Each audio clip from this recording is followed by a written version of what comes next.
నమస్కారం D news కి స్వాగతం ముందుగా ఈనాటి ముఖ్య అంశాలు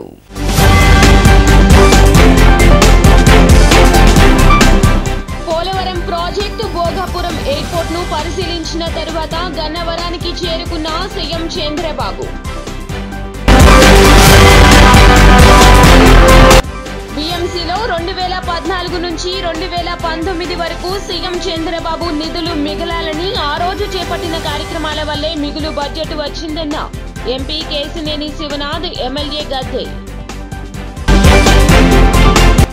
6 కోట్ల ఖర్చుతో రన్నింగ్ స్టాఫ్ కు విశ్రాంతి గదులు ఏర్పాటు చేశామని వెల్లడించిన railway DRM Narendra Anandarao Patil Polavaram project Bhogapuram airport ను పరిశీలించిన అనంతరం గన్నవరం చేరుకున్నారు సీఎం జగన్. విశాఖపట్నం నుండి ప్రత్యేక విమానంలో గన్నవరం విమానాశ్రయం చేరుకున్నారు సీఎం. గన్నవరం విమానాశ్రయం నుంచి రోడ్డు మార్గాన ఉండవల్లి నివాసానికి బయలుదేరి వెళ్లారు.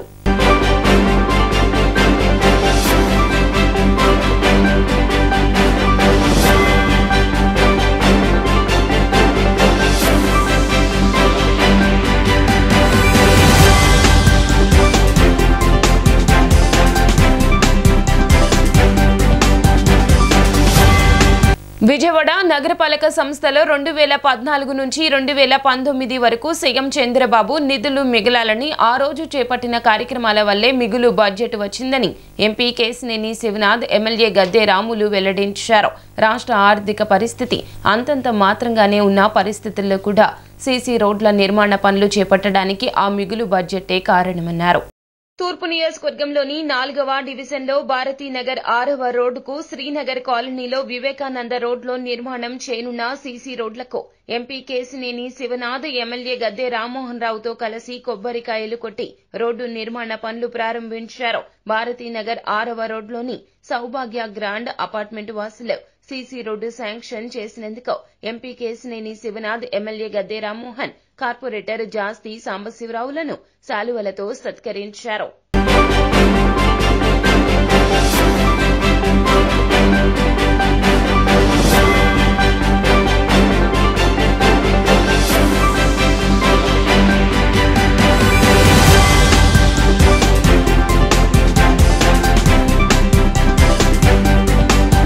నగరంలో ఎప్పుడైనా 2014-19లో నారా చంద్రబాబు నాయుడు గారు విజయవాడ మీద ప్రత్యేకమైన దృష్టి పెట్టి ఆదాయ వనరులు పెంచడానికి ఎంప్లాయీ జీతాలు ఏవైతే కార్పొరేషన్ ఇచ్చేదో ఆ జీతాలని రాష్ట్రానికి బదలాయింపు చేసి విజయవాడ నగరం ఆర్థికంగా పుంజుకునేది చేయడం జరిగింది. దాని ఫలితమే ఇవాళ రాష్ట్రంలో అన్ని చోట్ల నిధులు కొరతున్నా విజయవాడ నగరానికి నారా చంద్రబాబు నాయుడు గారు ఇచ్చిన కానుక వలన అది వరప్రసాదం వలన ఈ రోజున కొన్ని రోడ్లు వేసుకోగలుగుతా ఉన్నాం. విజయవాడ నగరంలో ముఖ్యంగా భారతీనగర్ 6వ నంబర్ రోడ్లు మా కార్పొరేటర్ సాంబశివరావు గారు, అంతేకాకుండా మా MLA Gadde Rammohan Rao, municipal corporation వారి అధికారుల సహకారంతో ఇవాళ శంకుస్థాపన చేయడం జరుగుతుంది. మనం చూసాం 2014 నుంచి 19 వరకు విజయవాడ నగరపాలక సంస్థలో నిధులు మిగలాలని చంద్రబాబు నాయుడు గారు ఆ రోజు చేసిన కార్యక్రమాల వల్లే ఈ మిగులు బడ్జెట్ వచ్చింది. తప్పకుండా మనం 2014 నుంచి 19 వరకు విజయవాడ నగరపాలక సంస్థ ఎంత బ్రహ్మాండంగా పనిచేసి ఎన్ని రోడ్లు వేసిందో మనందరం చూసాం. 6వ క్రాస్ రోడ్లో ఈరోజు మనము ఒక సిమెంట్ రోడ్కి శంకుస్థాపన చేశాము. ఇది స్థానిక కార్పొరేటర్ సాంబశివరావు గారు, స్థానిక ప్రజలు గత కొద్ది రోజులుగా ఈ వర్షపు నీళ్ళు ఆగిపోవడం వల్ల ఈ రోడ్డు ఇబ్బంది అని చెప్పారు. 6 కోట్ల రూపాయల ఖర్చుతో రన్నింగ్ స్టాఫ్ కి విశ్రాంతి గదులు ఏర్పాటు చేసినట్లు రైల్వే DRM నరేంద్ర ఆనందరావు పాటిల్ వెల్లడించారు. రైల్వేలో లోకో పైలట్, డ్రైవర్ ఎంతో ముఖ్యమైన వారని, వారికి విశ్రాంతి చాలా అవసరమన్నారు. జోనల్లో అత్యంత పెద్ద రన్నింగ్ రూమ్ విజయవాడలో ఉందని, ఇక్కడ 285 మంది రన్నింగ్ స్టాఫ్ విశ్రాంతి తీసుకునే విధంగా ఏర్పాట్లు చేసినట్లు చెప్పారు.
during your last media tour near Gannavaram engineering work site, where you had seen the TRT machine, and we are overwhelmed with the reach you had given us. And many people called me and told me that the work of engineering department is very critical and very important from safety point of view. So for that I personally wanted to thank all of you for bringing out the hard work and dedication of our engineering department. Similarly, we thought that one of our most important category is the loco pilots, assistant loco pilots and the train managers or train guards. These are the whom we call as the running crew. They are basically running the railways. In local parlance we can say the driver and the guard. And the loco pilots are the main persons who are our last safety device, last safety personnel. He is the last boundary between safety. So he is very important for Indian Railways. Vijayawada గత వారం విజయవాడ డివిజన్లో జరుగుతున్న వివిధ track అభివృద్ధి పనులు, మరమ్మత్తు పనులు ప్రజలందరికీ చెరువు చేయడంలో మీ అందరి మీడియా మిత్రులందరి సహకారాలకి ధన్యవాదాలు. ఇదే పరంపరలో భాగంగా మన విజయవాడ రైల్వే డివిజన్లో లోకో పైలట్లకి యొక్క సదుపాయాలు, వాటి మీద ఈ గైడెడ్ మీడియా టూర్కి మీకు అందరికీ స్వాగతం. మీ అందరికీ తెలుసు, ఒక రైల్వే లోకో పైలట్ ఏదైనా ఒక విపత్తుని, రైల్వే విపత్తుని కాపాడాలంటే he is the last man. ఆయనే ఒక లోకో పైలట్ చివరి అస్త్రం రైల్వేకి సంబంధించిన. వాళ్ళందరూ railway loco pilot, assistant loco pilot, train manager లేదా మన వాడుక భాషలో గార్డ్ అంటాము, డ్రైవర్ అంటాము, వీళ్ళందరూ మనకి రన్నింగ్ స్టాఫ్గా పేర్కొంటాము. వీరి యొక్క బాగోగులు రైల్వేకి ఎంతో ముఖ్యమైనది. సో ఇందులో భాగంగా వారి యొక్క పని గంటల మీద కానీ, వారి యొక్క రెస్ట్ అంటే డ్యూటీకి వచ్చే ముందు కానీ, డ్యూటీ అయిన తర్వాత వారు తీసుకునే రెస్ట్ మీద కూడా మేము ఎంతో శ్రద్ధ పెడతాము. ఇందులో భాగంగా ఎప్పుడైతే రన్నింగ్ రూమ్ అనేది ఒక లోకో పైలట్ వారి యొక్క మెయిన్ హెడ్ క్వార్టర్ నుంచి వేరొక ప్లేస్కి ట్రైన్ నడుపుకొని వచ్చిన తర్వాత అక్కడ డ్యూటీ అయిపోయిన తర్వాత వచ్చి విశ్రామం తీసుకోవడానికి తగిన అన్ని సదుపాయాలు ఇక్కడ అందించడం జరుగుతుంది. జగన్మోహన్ రెడ్డి 5 ఏళ్ల పరిపాలనలో రేషన్ బియ్యం అక్రమ తరలింపులో 4 ఐపీఎస్ల పాత్ర ఉందని మంత్రి నాదెండ్ల మనోహర్ సంచలన వ్యాఖ్యలు చేశారు. కాకినాడలోని 43,249 మెట్రిక్ టన్నుల బియ్యం సీజ్ చేసినట్లు, పేదలకు అందాల్సిన బియ్యాన్ని పక్కదో పట్టించే వారిపై చర్యలు తప్పవంటూ హెచ్చరించారు. రైతులకు ఇవ్వాల్సిన 600 కోట్లు త్వరలోనే చెల్లిస్తామంటూ హామీ ఇచ్చారు. కాలనీలోని రైతు బజార్లో రాష్ట్ర ప్రభుత్వం సబ్సిడీ ధరకే అందించే కందిపప్పు, బియ్యం విక్రయ కేంద్రాన్ని మంత్రి నాదెండ్ల మనోహర్తో పాటు ఎమ్మెల్యే గద్దె రామ్మోహన్ రావు, జిల్లా కలెక్టర్ సృజన, పౌరశాఖ కమిషనర్ వీరపాండ్యంతో పాటు పలువురు అధికారులు ప్రారంభించారు. ఈ సందర్భంగా మంత్రి నాదెండ్ల మనోహర్ మాట్లాడుతూ రాష్ట్రంలోని 208 రైతు బజార్లలో కందిపప్పు, నాణ్యమైన రైసును అతి తక్కువ ధరకే అందిస్తున్నామని పేర్కొన్నారు. నిత్యావసర వస్తువులను ప్రజలకు అందుబాటులో తీసుకొస్తున్నామని చెప్పారు. గత ప్రభుత్వం సుమారు 36,000 కోట్ల రూపాయలు కార్పొరేషన్ ద్వారా రుణాలు తీసుకుని 16,000 కోట్ల రూపాయలు రైతులు చెల్లించలేదని ఆవేదన వ్యక్తం చేశారు. బకాయి పడ్డ రైతులకు తక్షణమే 1,000 కోట్ల రూపాయలు చెల్లించడం జరిగిందని చెప్పారు. ప్రైవేట్ మార్కెట్లో కందిపప్పును 181 రూపాయకి అమ్మడం వల్ల సామాన్య ప్రజలు అనేక అవస్థలకు గురవుతున్నారని, అందుకని ప్రభుత్వం స్పందించి రైతు బజార్ల ద్వారా 160 రూపాయలకి కందిపప్పును వినియోగదారులకు అందిస్తున్నామని చెప్పారు. ప్రతిరోజు రాష్ట్ర వ్యాప్తంగా 120 క్వింటాల కందిపప్పును వినియోగదారులకు సబ్సిడీ ధరకే అందించే విధంగా చర్యలు తీసుకోవాలని ప్రభుత్వం నిర్ణయం తీసుకుందని పేర్కొన్నారు. ఈరోజు రాష్ట్ర వ్యాప్తంగా వినియోగదారులకి, సామాన్య ప్రజలకి ఒక పండుగ. ముఖ్యమంత్రి గారి ఆదేశాలతో రాష్ట్ర వ్యాప్తంగా సామాన్యులకి అందుబాటులో ఉంచడానికి కోసం మా ప్రభుత్వం తీసుకున్న అనేక సంక్షేమ పథకాలతో పాటు వినియోగదారులకి నిత్యావసర సరుకులు సరైన ధరకు అందించాలనే ఒక ప్రయత్నం ఒక 10 రోజుల నుంచి మా డిపార్ట్మెంట్ అంతా కూడా కృషి చేశారు. అనేక ప్రాంతాల్లో రైతుల గురించి మేము కలిసినప్పుడు వాళ్ళ సమస్యలు మేము అర్థం చేసుకున్నప్పుడు ఉప ముఖ్యమంత్రి గారు పవన్ కళ్యాణ్ గారు కాకినాడలో కూడా మేము రైతులకి ధాన్యం కొనుగోలు విషయంలో అన్యాయం జరుగుతున్న దానిపైన ఆ రోజు కూడా మేము పోరాటాలు చేసాం. గిట్టుబాటు ధర, కనీస మద్దతు ధర అనే 2 అంశాలపైన రైతుకి ఎక్కడ అన్యాయం జరగకూడదని చెప్పి మా శాఖ నుంచి మేము గత ప్రభుత్వం సుమారు 36,000 కోట్ల రూపాయలు కార్పొరేషన్ ద్వారా రుణాలు తీసుకుని 1,650 కోట్లు బకాయిలు రైతులకి చెల్లించకుండా వెళ్ళిపోయింది. అయినా కానీ ఇంత క్లిష్ట పరిస్థితుల్లో, ఆర్థిక ఇబ్బందుల్లో గౌరవ ముఖ్యమంత్రి గారి చొరవతోటి, ఉప ముఖ్యమంత్రి గారు చూపించిన చొరవతోటి 1000 కోట్ల రూపాయలు తక్షణమే ఆర్థిక సాయం ఏదైతే రైతులు మేము చెల్లించాలో 1,600 కోట్ల నుంచి 1000 కోట్ల రూపాయలు మేము ఆల్రెడీ చెల్లించాం. ఇంకొక 600 కోట్ల రూపాయలు త్వరలోనే చెల్లించాల్సిన అవసరం ఉంది. గత ప్రభుత్వం చేపట్టిన విద్యా వ్యతిరేక విధానాలతో రాష్ట్రంలో ఎస్సీ, ఎస్టీ, బీసీ సంక్షేమ హాస్టల్స్ లో మౌలిక వసతులు కరువయ్యాయని అఖిల భారత విద్యార్థి సమాఖ్య రాష్ట్ర అధ్యక్షులు జాన్సన్ బాబు అన్నారు. గాంధీనగర్ దాసరి భవన్ లో నిర్వహించిన మీడియా సమావేశంలో జాన్సన్ బాబు మాట్లాడారు. కాకినాడలో ఏఐఎస్ఎఫ్ రాష్ట్ర కౌన్సిల్ సమావేశాలు 2 రోజుల పాటు జరిగాయన్నారు. సమావేశాల్లో ప్రధానంగా రాష్ట్రంలో సాంఘిక సంక్షేమ హాస్టల్స్ లో గత ప్రభుత్వ హయాంలో మౌలిక వసతులు పూర్తిగా కరువు అయ్యాయన్నారు.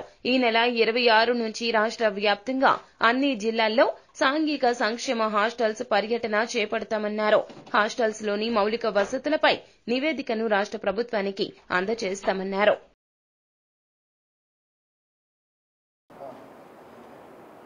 నా పేరు పరుచూరి రాజేంద్రబాబు, ఏఐవైఎఫ్ రాష్ట్ర అధ్యక్షులు. ఆంధ్రప్రదేశ్ రాష్ట్రంలో ఉన్నటువంటి ప్రభుత్వ పాఠశాలల్లో విద్యార్థులకు యోగా నేర్పించేందుకు టీచర్లను పెడతామని చెప్పేసి గుంటూరు వేదికగా ఉన్నటువంటి బుద్ధ యోగా ట్రస్టు యాజమాన్యం రాష్ట్ర వ్యాప్తంగా 1,400 మంది యోగా టీచర్లను సెలెక్ట్ చేసుకొని వాళ్ళకు ఉద్యోగాలు ఇస్తాము, ప్రతి నెల 30 నుంచి 35 వేల వరకు జీతాలు ఇస్తామని చెప్పేసి మభ్యపెట్టి వాళ్ళ ద్వారా ప్రభుత్వ పాఠశాలల్లో యోగా టీచర్లుగా క్లాసులు చెప్పడంతో పాటుగా ఆ పాఠశాలలో ఉన్నటువంటి ఇతర పనులకు కూడా అక్కడ ఉన్నటువంటి హెచ్ఎంలు, ఉపాధ్యాయులు ఉపయోగించుకొని నేడు వాళ్ళని గాలికి వదిలేసినటువంటి పరిస్థితుల్లో ఏఐవైఎఫ్గా దాదాపుగా ఒక 7 నెలల నుంచి వాళ్ళ సమస్యల మీద పోరాటం చేయడం జరుగుతుంది. నా పేరు శ్రావణి. నేను బుద్ధ యోగా హెల్త్ ఫౌండేషన్లో యోగా ఉపాధ్యాయురాలుగా పనిచేస్తున్నాను కూడా. అయితే 2022లో బుద్ధ యోగా హెల్త్ ఫౌండేషన్ చేసినటువంటి రిక్రూట్మెంట్లో నేను కూడా ఒక ఉపాధ్యాయురాల్ని అండ్ బాధితురాల్ని కూడా. అయితే 2022లో మొత్తం బుద్ధ యోగా హెల్త్ ఫౌండేషన్ 907 స్కూల్స్కి జీవో అనేది ఇవ్వడం జరిగింది. దాని ద్వారా ఎడ్యుకేషన్ కమిషనర్ నుంచి డిఈఓకి, డిఈఓ నుంచి ఎంఈఓకి, ఎంఈఓ నుంచి స్కూల్ హెచ్ఎంస్కి ఆ కాపీ అనేది పాస్ చేయడం ద్వారా మేము అందరం కూడా జాయిన్ అయ్యి ఉపాధ్యాయులుగా మేము పనిచేసాము. నమస్తే, నా పేరు పైడి నాయుడు. మాది అనకాపల్లి జిల్లా, భీమాడుగుల మండలం, భీమాడుగుల గ్రామం. నేను బుద్ధ యోగా హెల్త్ ఫౌండేషన్లో 6th బ్యాచ్లో ఉండి నేను గవర్నమెంట్ హై స్కూల్కి యోగా ఉపాధ్యాయునిగా ఎంపికయ్యాను. అయితే మాకు ఆ ఆర్గనైజేషన్ ద్వారా పని చేయించుకోవడం తప్ప నేటి వరకు కూడా జీతభత్యాలు ఇవ్వలేదు. మీడియా అందరికీ కూడా నమస్కారం. నా పేరు సునీత, నేను విశాఖపట్నం నుంచి వచ్చాను. మేము బుద్ధ యోగా హెల్త్ ఫౌండేషన్లో 45 రోజులు ట్రైనింగ్ తీసుకున్న తర్వాత మాకు సర్టిఫికెట్ ఇచ్చి, ఆ సర్టిఫికెట్ ద్వారా మాకు ఒక కాల్ లెటర్ ఇచ్చారు. ఆ కాల్ లెటర్ని బట్టి మేము స్కూల్స్లో జాయిన్ అవ్వడం జరిగింది. గత ప్రభుత్వంలో, వైసీపీ ప్రభుత్వంలో మేము చాలా విన్నవించుకున్నాము. కానీ ఇటువంటి మాకు సహకారం కానీ దాని నుంచి ఏదైనా మాకు సపోర్ట్ కానీ మాకు ఇవ్వలేదు. ఆంధ్రప్రదేశ్లో కూటమి ప్రభుత్వం ఎన్నికల సమయంలో ఇచ్చిన హామీలను ఒక్కొక్కటిగా అమలు చేస్తోంది. ఇప్పటికే పింఛన్లు పెంచి పంపిణీ చేయగా మెగా డిఎస్సి కసరత్తు మొదలైంది. అన్న క్యాంటీన్ల ఏర్పాటు దిశగా అడుగులు పడుతున్నాయి. ల్యాండ్ టైటిలింగ్ యాక్టును రద్దు చేశారు. తాజాగా మరొక హామీకి సంబంధించి కీలక నిర్ణయం తీసుకున్నారు. తల్లికి వందనం పథకానికి సంబంధించి కీలక ఆదేశాలు జారీ చేశారు.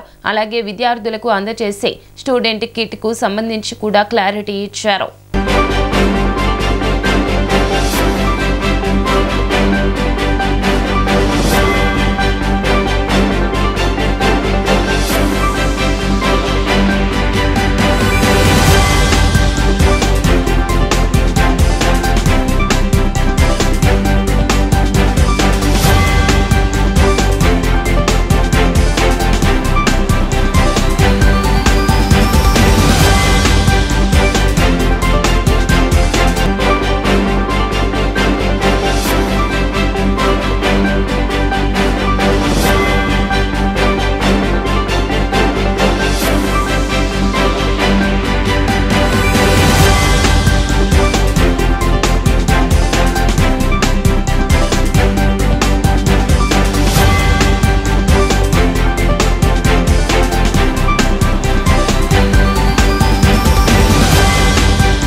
పర్యావరణాన్ని కాపాడడం ప్రతి ఒక్కరి బాధ్యత అని సెంట్రల్ ఎమ్మెల్యే బోండా ఉమా అన్నారు. ప్రతి ఇంటికి ఒక మొక్క ఉండాలి అనే ఉద్దేశ్యంతో నేటి నుండి మొక్కలు నాటే కార్యక్రమాన్ని చేపట్టామన్నారు. సీఎం చంద్రబాబు హయాంలో నగరానికి పూర్వ వైభవం వస్తుందంటూ స్పష్టం చేశారు. పెద్ద ఎత్తున అభివృద్ధి చేసేందుకు ప్రభుత్వం శ్రీకారం చుట్టిందని సెంట్రల్ ఎమ్మెల్యే బోండా ఉమా తెలిపారు. గాంధీనగర్లో మొక్కలు నాటే కార్యక్రమంలో ఆయన పాల్గొని మొక్కలు నాటి వాటికి నీరు పోశారు. ఈ సందర్భంగా ఆయన మాట్లాడుతూ సెంట్రల్ నియోజకవర్గం వ్యాప్తంగా పెద్ద ఎత్తున మొక్కలు నాటే కార్యక్రమం చేపడుతున్నామని అన్నారు. స్వచ్ఛంద సంస్థలు విద్యార్థుల చేత మొక్కలు నాటడం ఒక ఉద్యమంగా చేయాలని నిర్ణయించామని, పర్యావరణాన్ని కాపాడుకోవడం ప్రతి ఒక్కరి బాధ్యతని ఆయన గుర్తు చేశారు. నేటి నుండి ఇంటికి ఒక మొక్క కార్యక్రమంలో భాగంగా నేటి నుండి ఈ కార్యక్రమాన్ని ప్రారంభించామని అన్నారు. కాలువలను పరిశుభ్రంగా ఉంచి పచ్చదనాన్ని పెంపొందిస్తున్నామని వెల్లడించారు. విజయవాడ నగరానికి మరలా ముఖ్యమంత్రి చంద్రబాబు హయాంలో పూర్వ వైభవం వస్తుందని స్పష్టం చేశారు. అందరికీ నమస్కారం. ఈరోజు ఈ రాష్ట్ర ముఖ్యమంత్రి చంద్రబాబు గారి ఆదేశాల మేరకు రాష్ట్రం మొత్తం కూడా గ్రీనరీని పెద్ద ఎత్తున అభివృద్ధి చేసేదానికి కొండల మీద నుంచి, బంజరు భూముల నుంచి, కాలవొడ్ల నుంచి అన్ని చోట్ల, పార్కుల్లో అన్ని చోట్ల కూడా హార్టికల్చర్ డిపార్ట్మెంట్ ద్వారా అలాగే సంబంధిత అధికారులందరూ కూడా పెద్ద ఎత్తున మొక్కల పెంపకాన్ని, మొక్కల నాటనాన్ని మొదలు పెడతాం జరిగింది. దీన్ని స్వచ్ఛంద సంస్థలైనటువంటి రోటరీ క్లబ్ కానీ, లయన్స్ క్లబ్బు, వాసవి క్లబ్స్, అలాగే ప్రతి government school, private schools, colleges వాళ్ళు కూడా స్ఫూర్తిగా తీసుకొని ప్రతి ఒక్కళ్ళు కూడా వాళ్ళ విద్యార్థుల చేత వాళ్ళ ఇంట్లో ఒక మొక్క, వాళ్ళు వెళ్ళే దారిలో ఒక మొక్క, ప్రతి విద్యార్థి, ప్రతి వ్యక్తి ఒక మొక్క నాటితే ఆ రాష్ట్రంలో 5 కోట్ల మొక్కలు నాటడానికి సులువు అవుతుంది. మొక్కలు నాటడం అనేది ఎంత అత్యవసరం అంటే ఇవాళ పర్యావరణంలోని కార్బోహైడ్రేట్స్ని పీల్చుకొని ఆక్సిజన్ ఇచ్చేది మొక్క. అంటే మనకి ప్రాణవాయువునిచ్చే మొక్కని మనం నాటాల్సిన అవసరం ఉంది, దాన్ని రక్షించాల్సిన అవసరం ఉంది, దానికి కొంచెం నీళ్లు పెట్టి కొంచెం పెద్దదయ్యే వరకు మన బిడ్డలాగా చూసుకోవాల్సిన అవసరం అందరికీ కూడా ఉంది. దీన్ని అమలు చేయటమే పెద్ద ఎత్తున చంద్రబాబు నాయుడు గారు కార్యక్రమం తీసుకోబోతా ఉన్నారు. రాష్ట్రం మొత్తం అమలు చేస్తాం. ఇవాళ విజయవాడ సెంట్రల్ నియోజకవర్గంలో మా కార్పొరేషన్ అధికారులు మరి మేము ఇంటికి ఒక మొక్క నాటే కార్యక్రమాన్ని మొదలుపెట్టాం. హార్టికల్చర్ డిపార్ట్మెంట్ నుంచి మరి కార్పొరేషన్ నుంచి ఎన్ని మొక్కలు కావాలన్నా సప్లై చేసే పరిస్థితి ఉంది. అన్ని మొక్కలు తెప్పించుకొని అధికారులకి ఆదేశాలు ఇచ్చాం. వాళ్ళు కూడా అన్నీ రెడీ చేస్తూ ఉన్నారు. విజయవాడ నగరంలో ఇంటికి ఒక మొక్క, ప్రతి రోడ్లో కూడా పచ్చదనాన్ని విరజింపజేసేటట్టుగా కార్యక్రమాన్ని తీసుకున్నాం. దానికి ఇవాళ ఈ గాంధీనగర్లో ఏకొండూరు గ్రామానికి చెందిన తోట రాధ అనే ఆశా వర్కర్ తీవ్రమైన జ్వరంతో మృతి చెందింది. గత 4 రోజుల నుంచి తీవ్రమైన జ్వరంతో బాధపడుతూ ఉండగా సెలవు కోసం అధికారులకు విజ్ఞప్తి చేసినా మంజూరు చేయలేదంటూ కుటుంబ సభ్యులు తెలిపారు. అధికారుల ఒత్తిడితో డ్యూటీ చేయడం వల్ల జ్వరం తీవ్రత ఎక్కువై తన తల్లి మృతి చెందిందంటూ ఏకొండూరు ప్రభుత్వ హాస్పిటల్ ముందు ఆమె కుమారుడు ఇతర ఆశా వర్కర్లు ఆందోళన చేపట్టారు. మా అమ్మ పేరు రాధా, ఇక్కడ ఆశా వర్కర్ చేస్తుంది. మా అమ్మకి శనివారం మధ్యాహ్నం నుంచి ఫీవర్, ఏకొండూరు మాదిగూడెంలో 3 డేస్ నుంచి ఫీవర్ సర్వే పెట్టారు. పాదకొండూరు అక్కడ సర్వే పెడితే ఇక్కడ మాలపల్లి ఏరియా తిరగాల్సినామని తీసుకెళ్ళి అక్కడ చేపించారు. చేపించిన తర్వాత 3rd డే అంటే సాటర్డే మధ్యాహ్నం నుంచి ఫీవర్ వచ్చింది. అక్కడున్న ఏఎన్ఎంకి అంటే మా అమ్మ పైన ఆవిడకి మా అమ్మ ఇంటిమేట్ చేసింది. ఆవిడేం మాట్లాడలే. 2nd డే మార్నింగ్ తీసుకొని నేను శివప్రసాద్ హాస్పిటల్కి తీసుకెళ్ళాను, ప్రైవేట్ హాస్పిటల్కి. బ్లడ్ టెస్టులు చేశారు. ప్లేట్లెట్స్ నార్మల్లో ఉన్నాయి, రేపు జ్వరం వస్తే తగ్గిపోతాయి, మీరు రండి చూపించుకోండి, ఫీవర్ వస్తే రేపు రండి అన్నారు. ఇక్కడ ఆమెనే సెలవు అడిగితే ఇవ్వలే. ఆమె నమ్మకటానికి మా అమ్మ హాస్పిటల్లో ఉన్నానని సెలైన్ పెట్టించుకున్నా అని ఫోటో పెట్టించుకున్నది నా చేత. 10 సార్లు ఫోన్ చేసింది నాకు డ్యూటీ ఎక్కువ మీ అమ్మనని. మా నాన్నకి 20 సార్లు ఫోన్ చేసింది. అంత ఏంటండి అసలు మెంటల్ టార్చ్. ఇక్కడ ఇంకొక 2 ఆశా వర్కర్లు ఉన్నారు, ఈ మా ఏరియాలో చేసేటోళ్ళే. వాళ్ళని అడగండి, మీరు డ్యూటీకి రారా ఏంటమ్మా? మా నాన్నకు ఫోన్ చేసి మా నాన్న లిఫ్ట్ చేస్తే మా అమ్మకు ఫోను ఇక్కడ గవర్నమెంట్ హాస్పిటల్లో ఇచ్చారు కదా, అది పాడైపోయింది, తీసుకున్నారు కదా, అది చేపించి ఇవ్వాల్సిన బాధ్యత గవర్నమెంట్ అఫీషియల్స్దే కదా, అవునా కాదా సార్? చేపించి ఇవ్వాలి కదా. ఇవ్వకుండా ఫోనే ఉండదా ఏంటమ్మా నీకు? ఆడ ఏం చేస్తున్నావు? మీ ఆయనకు ఫోన్ చేయాలేంటి, మీ అబ్బాయికి ఫోన్ చేయాలేంటి? నువ్వు డ్యూటీకి రావా? డ్యూటీ చేయవా? ఇష్టం వచ్చినట్టు ఎట్లా పడితే అట్లా తక్కువ వాళ్ళని ఎట్లా పడితే అట్లా మాట్లాడతారండి? అంత హయ్యర్ అఫీషియల్ అయితే మాట్లాడేస్తారా? ఇక్కడికి తీసుకొచ్చాం, ఒక టెస్ట్ ఉంటే ఒక టెస్ట్ ఉండదు ఇక్కడ హాస్పిటల్లో. ఆవిడ్ని తీసుకురమ్మన్నారు. తీసుకురమ్మంటాం కూడా కాదు, ఆవిడకి లీవ్ ఇవ్వలేదని, నమ్మట్లేదని మా అమ్మ ఇక్కడికి వచ్చి నాకు ఫీవర్ వచ్చింది అని ఇక్కడ చూపించుకుంది. ఫస్ట్ డే చూపించినప్పుడు విశాఖ ఉక్కు కర్మాగారం ప్రైవేటీకరణ విషయంలో జరుగుతున్న దుష్ప్రచారాలపై ఏపీ సీఎం చంద్రబాబు ఆగ్రహం వ్యక్తం చేశారు. ఒక అబద్ధాల ఫ్యాక్టరీ నుండి ఈ ప్రచారాలు జరుగుతున్నాయంటూ ప్రకటించారు. దొంగ మాటలు చెప్పే వారి మాటలు వింటే మన బ్రతుకు ఏమవుతుందో ఆలోచించుకోవాలన్నారు. ఎలా కాపాడుకోవాలో ఆలోచిస్తున్నామని, పనికిమాలిన అబద్ధాల ఫ్యాక్టరీగా ఉన్న రాజకీయ పార్టీకి అబద్ధాలు ప్రచారం తప్ప ఏమీ చేయలేదన్నారు సీఎం చంద్రబాబు.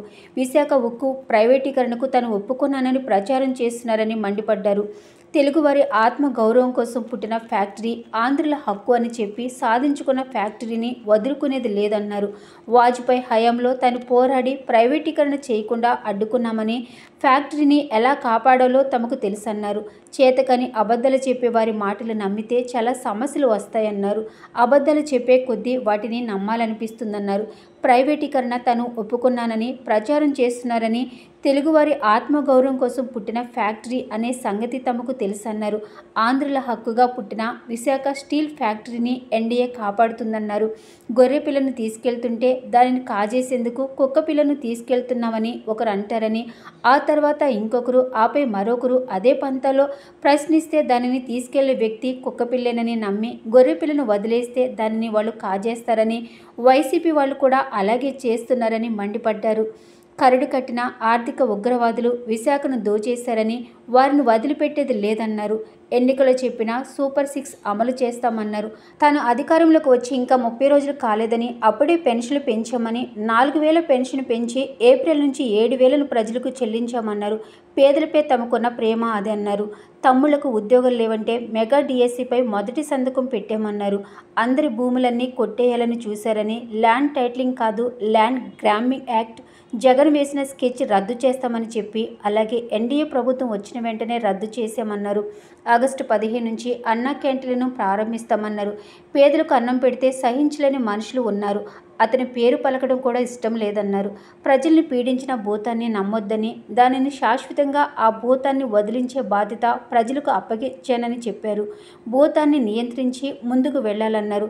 ప్రజలందరికీ ఆదాయం పెంచే మార్గంలో భాగంగా భవిష్యత్తులో ఎడ్యుకేషన్తో పాటుగా స్పోర్ట్స్కి మంచి భవిష్యత్తు ఉంటుందని ఎంపీ కేసినేని చిన్ని వ్యాఖ్యానించారు. కేంద్ర ప్రభుత్వ సహాయంతో 2036లో ఒలింపిక్స్ నిర్వహించేందుకు బిడ్ చేయబోతున్నామని, ఆ సమయానికి ఒలింపిక్లో ఆడే గేమ్స్లో పాల్గొనేందుకు ఎక్కువ మంది ప్రావీణ్యం సాధించి సిద్ధంగా ఉండాలన్నారు. విద్యాలయంలో 52వ Hyderabad region archery sports meet కార్యక్రమం జరిగింది. కార్యక్రమానికి MP Kesineni Sivanath, RMKV school విద్యాలయ committee chairman Narendra, A Patil ముఖ్య అతిథులుగా హాజరయ్యారు. ఈ సందర్భంగా ఎంపీకి స్కౌట్ అండ్ గైడ్స్ కలర్ పార్టీతో విద్యార్థులు ఘనస్వాగతం పలికారు. అనంతరం డిఆర్ఎం విఎంసీ చైర్మన్ నరేంద్ర, ఏ పాటిల్తో కలిసి జ్యోతి ప్రజ్వలన చేశారు. ఈ సందర్భంగా ఎంపీ కేసినేని శివనాథ్ మాట్లాడుతూ, మొదటిసారిగా కేంద్రీయ విద్యాలయంకు రావడం ఎంతో సంతోషంగా ఉందన్నారు. ఒలింపిక్ గేమ్స్ జరిగే సమయానికి ఇన్ఫ్రాస్ట్రక్చర్తో పాటు క్రీడాకారులు కూడా ఎక్కువ మంది సిద్ధంగా ఉండాలన్నారు. అందుకోసం ఇప్పటి నుంచి నచ్చిన క్రీడలో ప్రావీణ్యం సంపాదించాలని సూచించారు. ముఖ్యమంత్రి Chandrababu Naidu national game events జరిపించి క్రీడలను ప్రోత్సహించాలనుకుంటున్నారని తెలియజేశారు. కార్యక్రమంలో the principal Adiseshu Sharma, vice principal MV Rao, regional tournament convener doctor Yedukondalu పాల్గొన్నారు.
కేంద్రీయ విద్యాలయంలో archery meet, Hyderabad regional archery మీట్కి నేను గెస్ట్గా రావడం, అంతేకాకుండా మన రైల్వే డివిఆర్ఎం గారు నరేంద్ర మోడీ గారు కూడా రావడం, అందరికీ వచ్చిన గెస్ట్స్ అందరికీ ముందుగా thank you.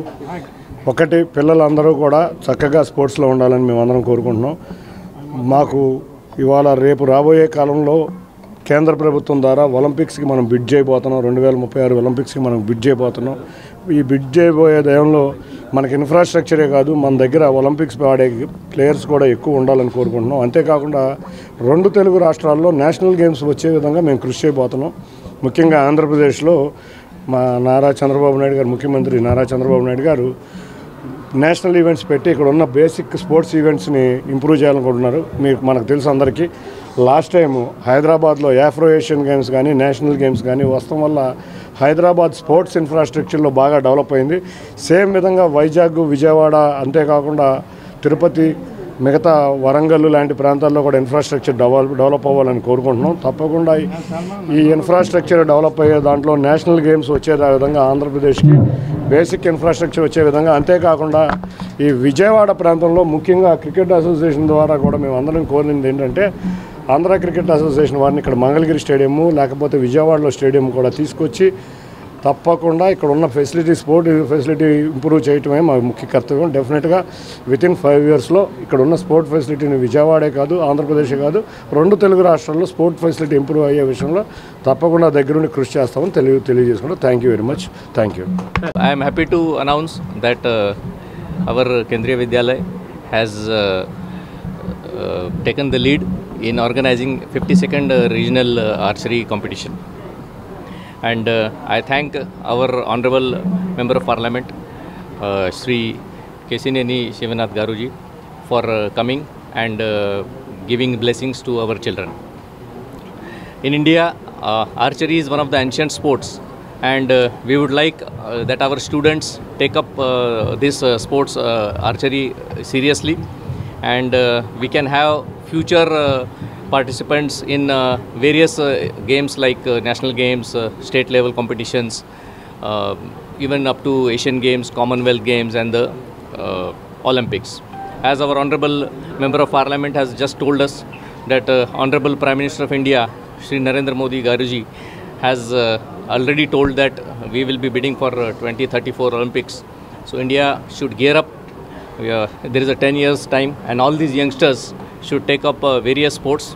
And I thank the government of Andhra Pradesh for encouraging sports in this state and giving an opportunity for the people and the student to take up various sports. Thank you. Honorable Member of Parliament has blessed our Vidyalaya and our children, and his words of encouragement has gone a very long way to enable our participants to do well and then excel in their fields. Our DRM sir and Vice Chairman, our Chairman sir, has given a lot of inputs into the ancient sport and then beginning in Vijayawada. It's a knowledge to all of us. Thank you, sir, for the words of encouragement and the knowledge. Thank you so much, and I thank my in the core of my heart both the dignitaries to come here and then bless all our children. తాకట్టు పెట్టిన బంగారం మాయం కావడంతో మచిలీపట్నంలోని ఒక సంస్థకు వినియోగదారులు తాళాలు వేసి ఆందోళనకు దిగారు. పోతురాజు అనే వ్యక్తి గత 5 ఏళ్ల క్రితం అర కేజీ బంగారం తాకట్టు పెట్టి 10 లక్షల రూపాయల రుణం తీసుకున్నాడు. తాకట్టు పెట్టిన 10 రోజుల్లోనే బంగారం విడిపించుకునేందుకు వెళ్లగా బ్యాంకులో పనిచేసే ఒక ఉద్యోగి చోరీ చేశాడని తెలిపారు. అప్పటి నుంచి బంగారం ఇవ్వకుండా ఇబ్బంది పెడుతున్నారని పోతురాజు వాపోయాడు. యూనిమనీ అనే బ్యాంకులో అరకేజీ గోల్డ్ పెట్టానండి. అర కేజీ గోల్డ్ పెట్టి దాని నిమిత్తం 10 లక్షలు తీసుకున్నాను. నేను 10 లక్షలు తీసుకుంటే దాంట్లో వర్క్ చేసి అతను దాంట్లో దొంగతనం చేశాడంట. నేను అప్పుడే డబ్బులు కడతాను వచ్చా 20 రోజులకి. నేను పెట్టిన 20 రోజులకి నేను డబ్బులు కడతాను వచ్చా. డబ్బులు కడతాను వచ్చాక లేదు గోల్డ్ లేదు, కొంచెం 2 రోజులు ఆగండి అని జరిపొచ్చారు. ఇదిగో 2 రోజులు నేను తిరుగుతూనే ఉండా. అప్పుడు ఏమని చెప్పారంటే అది కోర్టుకు వెళ్ళింది రాజుగారు, కోర్టుకు వెళ్ళింది కాబట్టి ఒక నెల వెయిట్ చేయండి అన్నారు. ఇప్పుడు పెట్టి 5 సంవత్సరాలు అయింది. 5 సంవత్సరాలు పెట్టి ఇదే నెల అన్నారు. ఇదిగో వాయిదా అన్నారు. ఏంటి లేదు నా బంగారం కాబట్టి డబ్బులు అన్నేమన్నా, నా బంగారం ఎంత వాల్యూ ఉంటే అంత వాల్యూ డబ్బులు అన్నేమన్నా. డబ్బులు అయితే వాళ్ళ రూల్స్ ఒప్పుకోమంట. అంటే నా బంగారం తీసుకుంటే వాళ్ళ రూల్స్ ఉంటాయి, కానీ నాకు డబ్బులు అయితే వాళ్ళ రూల్స్ ఒప్పుకోమంట. 5 సంవత్సరాలు అయిందండి. 5 సంవత్సరాలు పెట్టి నేను తిరుగుతూనే ఉండ. ఇప్పుడు నాకు బాధ భరించలేక నేను హార్ట్ పేషెంట్, నాకు చాలా ప్రాబ్లం, ఎక్కువగా మాట్లాడకూడదు. అయితే ఏంటంటే నా బాధ గురించి ఇప్పుడు మా వాళ్ళందరం తీసుకొస్తాం వల్ల వీళ్ళందరూ బ్లడ్ తాగి మా వాళ్ళందరూ వచ్చారు. అది వార్తలు ముగించే ముందు ముఖ్య అంశాలు మరోసారి.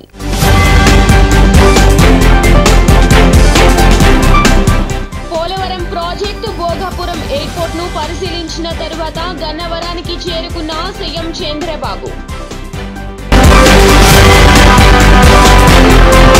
BMCలో 2014 నుంచి 2019 వరకు సీఎం చంద్రబాబు నిధులు మిగలాలని ఆ రోజు చేపట్టిన కార్యక్రమాల వల్లే మిగులు బడ్జెట్ వచ్చిందన్న ఎంపీ కేసినేని శివనాథ్, ఎమ్మెల్యే గద్దె.